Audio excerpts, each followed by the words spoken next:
back for another episode of my podcast, and I'm really excited to share some of the things I've worked on in the last week, and then some of my upcoming plans, and also some of my favorite project bags. So I'm really excited that you're all here, and let me get started to show you what I finished. So around last Christmas, I actually started a pair of socks, and it was for the Nitty Natty group, Sockmas group, which was like a Discord group where you could post pictures of what you were knitting.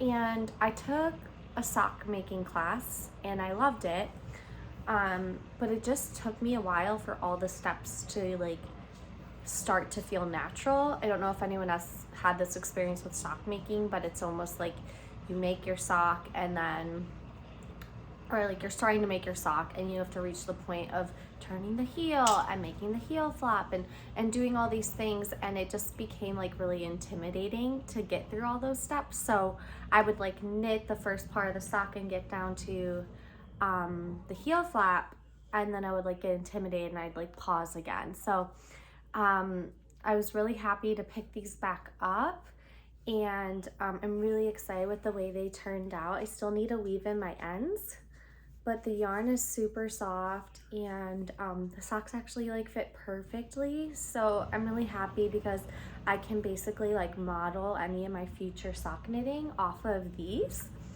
And it was kind of like a sock I could wear all the time because the colors aren't just like screaming Christmas, but then around the holidays, it kind of goes with like my pink Christmas sort of interior design theme, which I really do want to start decorating for Christmas. So maybe I'll get into that soon.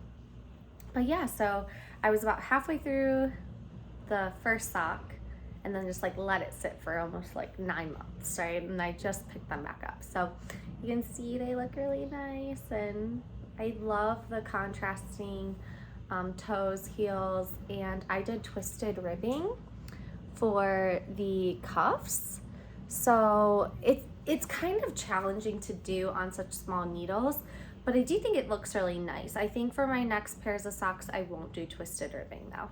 But yeah, so these are my Sockmas socks, I'm calling them, and it does make me want to cast on another pair of socks, but I've kind of told myself that until I start new things, I really want to get some leeway done on some of the projects I have lingering, because I have 10 total works in progress, or WIPs as we like to call them. So yeah, there's quite a bit.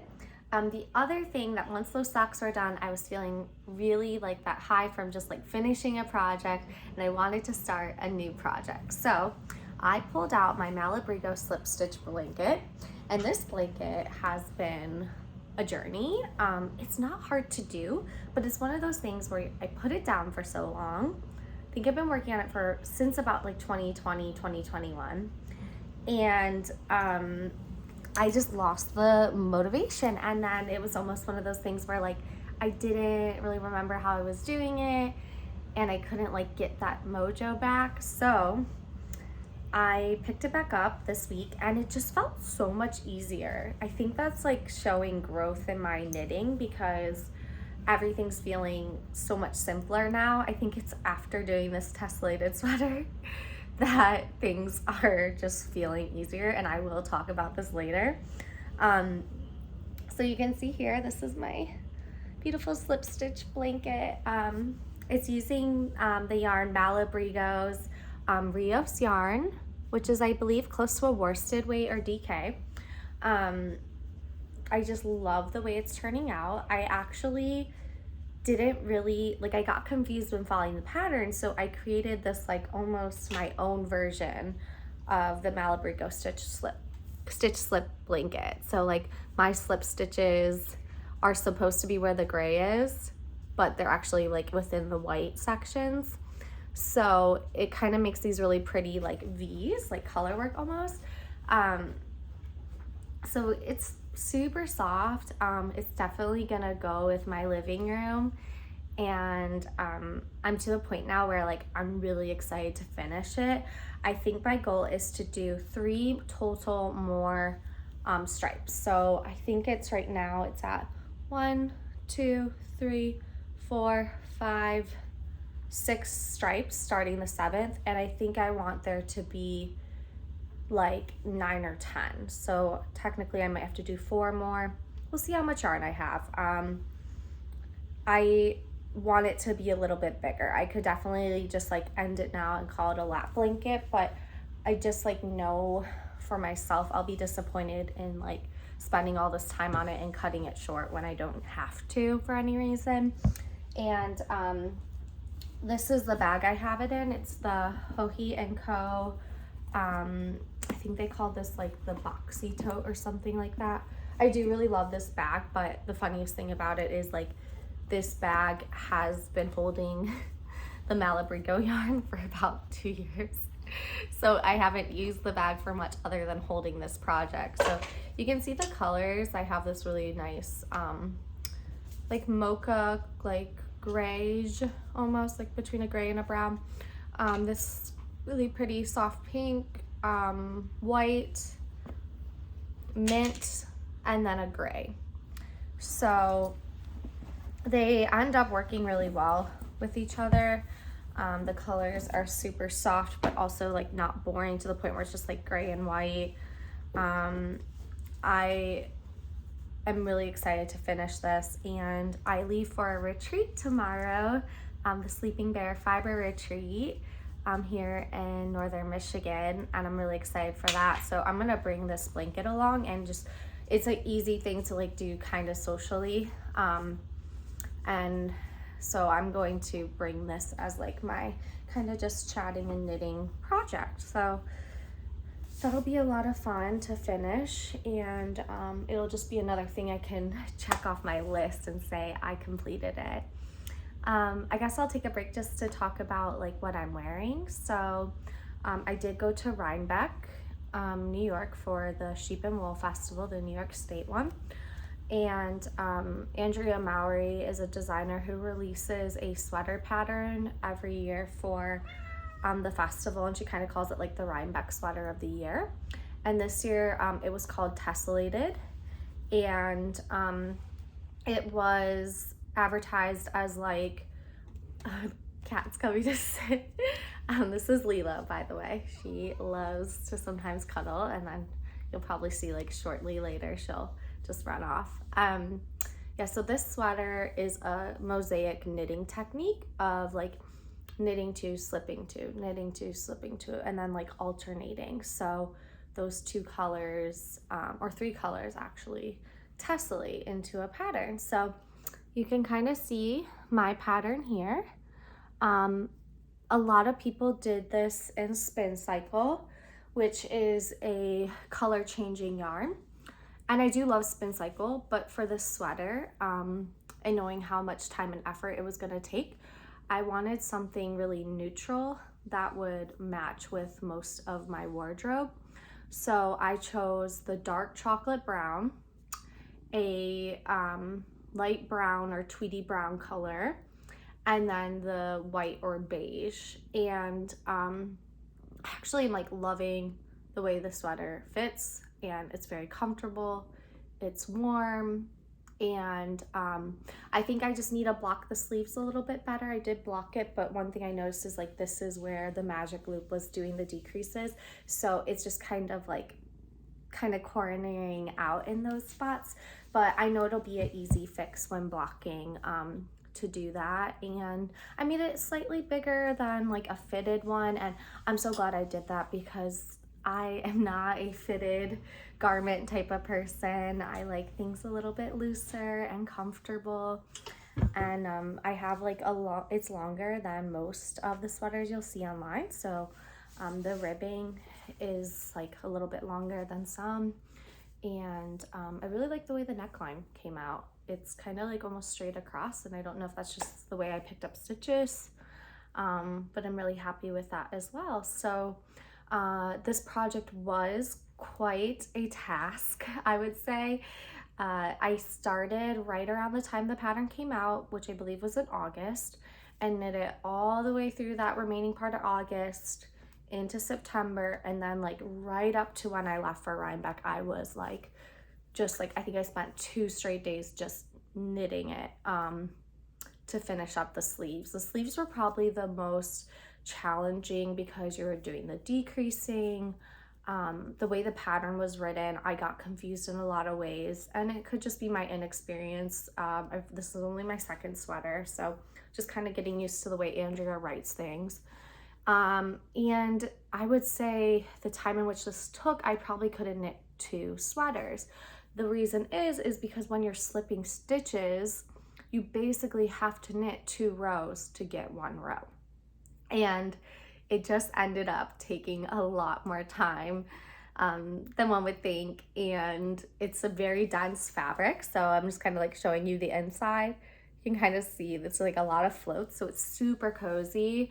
I used all of the yarn is from the Fiber Company, and it's their yarn called Erin Moore Light. And the fiber content of that is a really nice yarn. I don't know the specific breakdown of percentages, but look it up. I think it had like a blends of like merino and like maybe even some silk, camel, I don't know. It had a bunch of unusual things all within this one blend, and it makes for a really unique yarn. And something that I love about finding new yarns is like finding the perfect balance between being durable and like comfortable enough to wear, but then not just being superwash merino. Like I'm a fiber person.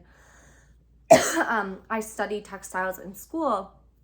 So for me, I love finding yarns that are interesting blends and have unique qualities, and then also, you know, have a range of different fibers in them. And it's super soft and cozy, and I feel like it'll only get softer as I wear it. So yeah, I'm really proud of this one. Like I said, this is my second real sweater that fits me.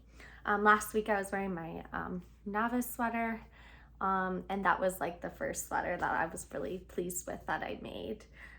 So yeah, I'll just kind of walk through the rest of my projects before I go into talking about my bags that I've purchased recently. So the West Knits knit along is still in the works. So I wanted to get both sides done by last week, and the socks kind of took precedence and just getting those done.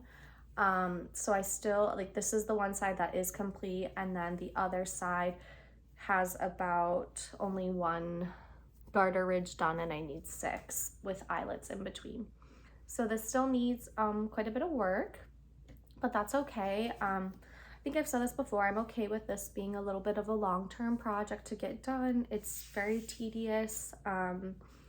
There's a lot of picking up stitches and switching techniques, and it's all in fingering weight. So I'm really pleased, like seeing it on camera versus just looking at it. There's something that happens when you get to see something on the screen. And yeah, I'm really, it makes me want to pick it back up. So that's a good feeling to have. You want your knitting. Definitely a process knitter. I like to enjoy the experience. So I'm intimidated by Clue 3, but once I get Clue 2 done, I think I'll gear myself up for it again.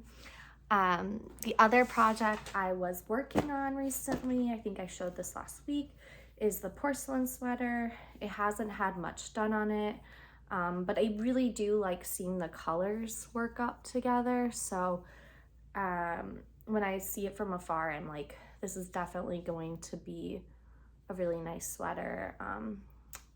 To match a lot of things, kind of a timeless color way with the grayish color and then the beautiful brown tones. So this is the yarn that I purchased from Rhinebeck last year from Fiber Optics, which I believe is out of Cincinnati, Ohio. And this color is just beautiful. She calls it rose gold, but it definitely has a rose gold, but not in the typical sense. Like, I think rose golds tend to be more pinky, and I love that this is more like caramely or chocolatey, or yeah, it's just lovely, lovely color. So that is in the Cocoa Knits bag, and we'll pick that one back up soon. It's my only sweater right now, so I'm okay again with that being a lingering whip. I want to focus on one sweater at a time, and that was one of the ones I was really excited to work on. Then I have my jelly roll blanket. So this pattern is a lot of fun.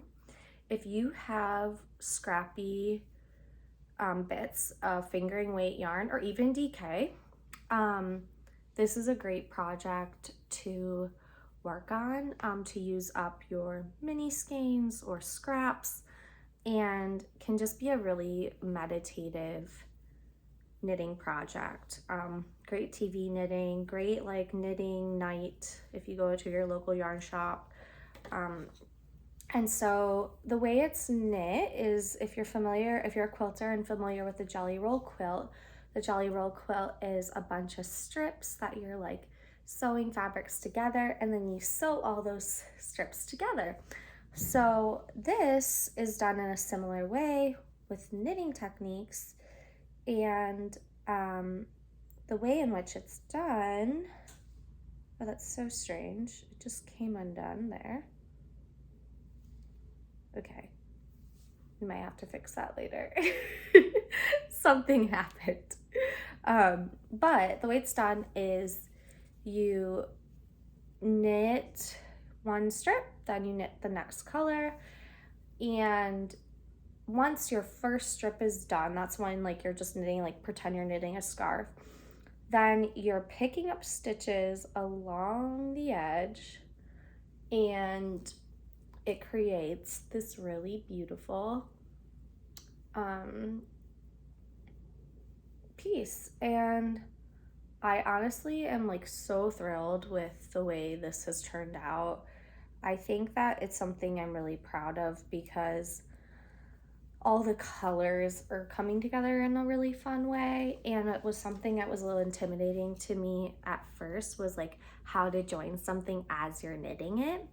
But now as I've continued to do it, I'm really pleased with how it's worked out. So I think that like this is something I'm okay with, like my Malabrigo slip stitch blanket, like being on the needles for many years and just like adding to it as like my knitting journey progresses. And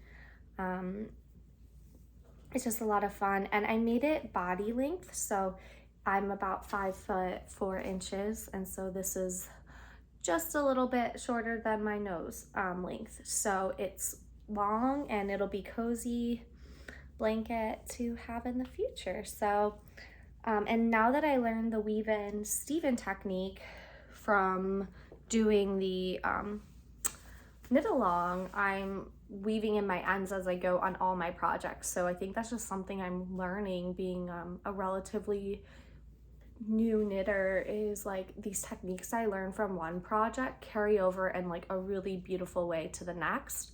And what is really exciting about like where I'm at in my knitting journey is like things that used to feel really intimidating and difficult are now feeling super easy. And it's just like makes me realize that like I've grown as a knitter, and I'm excited to like continue to challenge myself and learn new things, because unless you're like challenging yourself, you're not going to learn new techniques. So I think that's one great thing about the Stephen West knit along, is it kind of pushes you out of your comfort zone, and like each week you don't really know what you're going to be making or what the shawl looks like, and it's like a new experience, and I think it's a lot of fun, and the community it creates is also really cool. So yeah, those are all the projects I have on the needles. I do want to cast on another pair of socks, and I'm kind of just like holding myself back only because I have a lot of projects going on right now, and as much as I want to cast on a new pair of socks, I think I should at least challenge myself to at the retreat just focus on the blanket and like maybe the shawl, the Stephen West one, and then after the retreat and I've gotten some headway on the blanket, I could cast on some socks for the month of December. So I'm really excited about that. The next thing I want to share is just a little bit about like my favorite project bags that I've purchased. I started hearing about Black Purl Magic bags, I think about 1.5 years ago, and her bags are vinyl clear bags, but she also does fabric bags, which I've seen are really lovely. But she's really well known for her clear vinyl bags. So my first bag that I got from her was from the Suburban Stitcher. She had like a birthday box that she did last year that was called Iridescent Dreams. And this bag is so cool. As you can see, it creates this really cool rainbowy effect when the light hits it. It has this like very like clear iridescent on the front, and then a more textured sparkly iridescent on the back, which this side is so cool on camera. You can see the way it sparkles there. And her craftsmanship, her name is Shayla, and her craftsmanship is just like incredible. Like every little detail is so well made. I love all the little details she makes in her bags. And I've like messaged her on Instagram and just said, oh, I really love your bags. Like, I love the content you create. And she was so sweet and like messaged me back and said, oh, thank you so much for your compliments. Just like knowing a maker who has quite a large following, like takes that time to answer back people. And then just like the general content she creates is really positive. And I think she, like whatever she's putting out there always makes me happy. And yeah, I just love what she does and her designs and the way she uses color in her bags. So this was the first bag I was ever able to get, and I really love it. It's super durable. This is the smallest size, I believe, and I think she calls this one the Laveau. And I put my jelly roll little bits in here. So right now it's holding like the mini I'm working with for the jelly roll blanket, but the jelly roll blanket is quickly growing. So I'm gonna have to move like that project into a bigger bag and put a smaller one into this. So this is the first bag I ever got from her, and I really do love this little one. And I think it would be even great for just a sock bag. So I might switch it over to that once I start the next pair of socks. The next bag I was able to get was this one, and she did a mystery bag. So her process, she finds, sometimes can be like monotonous because she does like the same bag over and over again. And from what I've read on social media, she said that these mystery bags give her a chance to like explore her creativity and create like one-of-a-kind bags that she might not ever make again. And as an artist myself with my embroidery work, I really understand that, because I love just creating one-of-a-kind colorways constantly. And it just keeps whatever you're making more interesting and different, and you don't feel like you're just becoming like the person who's sitting there like sewing the same 10, 15 bags or embroidering the same thing over and over again.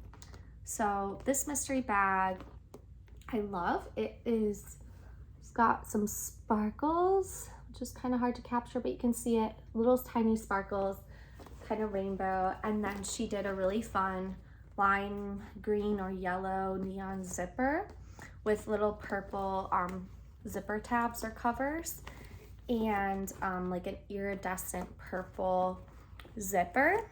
And I really love this one. I used it the most out of any knitting bag I've owned yet. I was finding, even when I went to work to teach my students, I was throwing everything in here and just carrying it to work.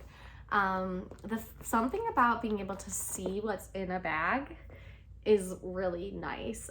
Right now I'm getting this ready to go to ballet later today. I am in a adult ballet class that starts today. I'm really excited about it, and these are like my little ballet sock slippers. So yeah, that bag has a lot of multi-uses.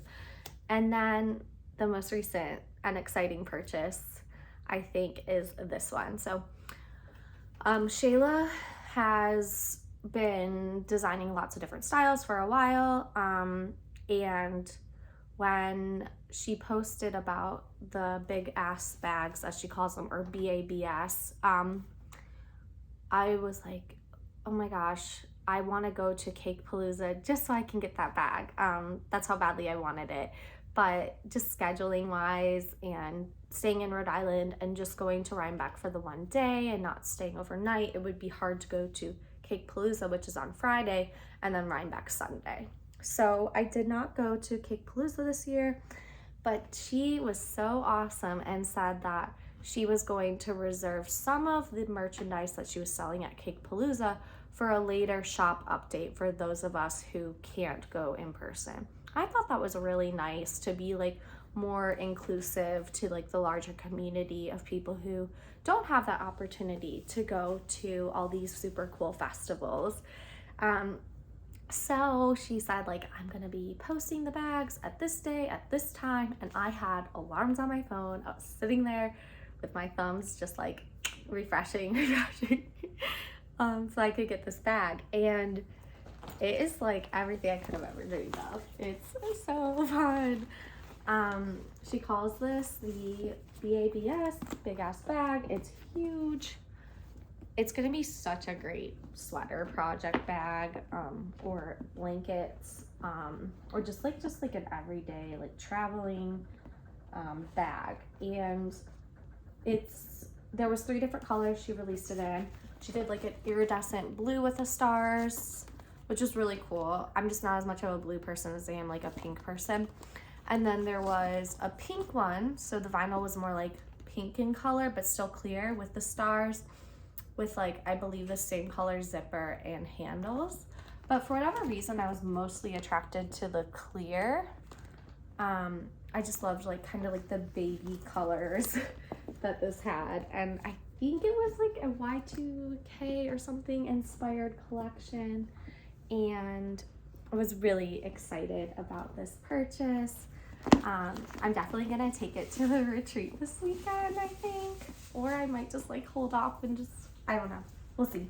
Right now it has some yarn in it that I'm giving away to some friends at the retreat. So that was the most exciting purchase, I think, this year, other than some of my birthday gifts and Christmas gifts and things.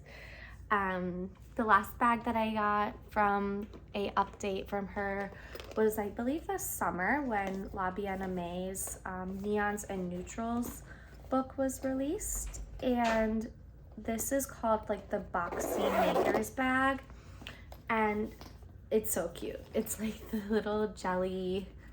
This fabric that she used was really cool. It was different than her clear vinyl bags because it was almost like this buttery soft fabric, and this color was so fun. I mean, I'm a pink girl.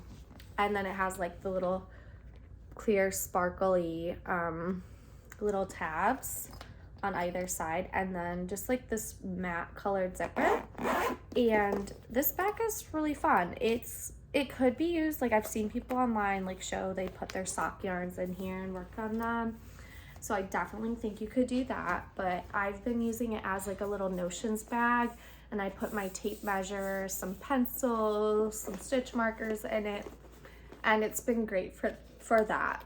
Right now I don't exactly know what I'm gonna put in it. I've transitioned my notions into a different bag. It's always like gotta mix things up sometimes. So I might take it to the retreat for some of my cosmetic sort of goods. So I think that's what I'm gonna do. I love that her bags could be used for, you know, functional everyday things. They're not just knitting bags. They could be used for lots of different things. So yeah, that is that bag. As far as to like what I'm watching on TV or what I've been up to, I got really into true crime this last week. I don't know what it is. I don't know if it's the cold weather, like the hibernation season, the spooky season is like just ending. But I was listening to like Crime Junkies podcast a lot.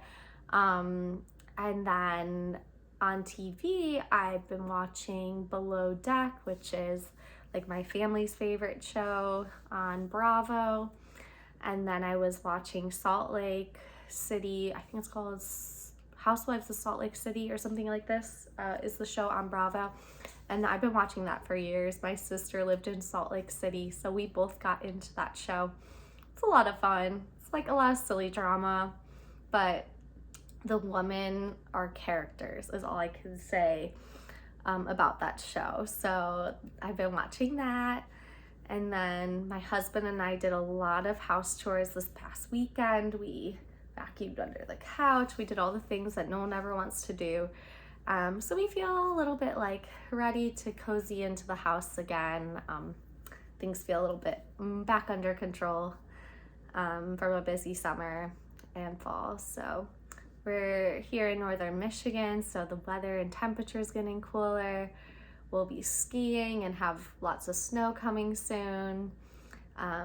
This time of year is so busy, so I think it's really important for all of us to find the things we want to create and focus on them and enjoy the slower paced season. As the holidays approach, things are going to become very busy feeling, and I'm just focusing on taking care of my mental health, making things that bring me joy, and then continuing to like push forward my goals for my embroidery business. I'm really excited to share some of the bags I've been making soon. I want to get a few more done before I share them on this platform, but I promise they are coming. I'm really excited about getting more into bag making and accessory making, and just like connecting this whole hand knitting experience more with my business side of things, which is embroidery work. So I think it's gonna bring more joy into my business and push me forward in new ways. So that will be very exciting. I will have updates next week on the retreat that I'm going to tomorrow. I think I'm just trying to figure out how I'm going to pack for this retreat. I have to bring my spinning wheel, which I have a great case for, bobbins, like my spinning tools, like my nitty knotty, the tool that I use to ply things together, and then like also nailing down exactly what I want to bring as projects, because I do almost want to cast on something new at the retreat for that like excitement factor. But I also know I have a lot of things to work on, so we'll see. We might be influenced by the retreating community this weekend. So thank you so much for joining me. I will also share the table runner when I finish weaving in the ends and twisting the ends, and once it's on the ottoman, I will pop a photo into the notes of the next episode. And I guess the other thing I'll share is, if you don't already follow me on Instagram, I have 2 Instagrams, one being Alyssa Brienne, or just at Alyssa Brienne, that's more my personal account, and then Alyssa Brienne Embroidery, and I will post those in the show notes for you as well. Thank you so much for joining me. I hope you enjoyed seeing my projects. Happy making, and talk soon. Bye.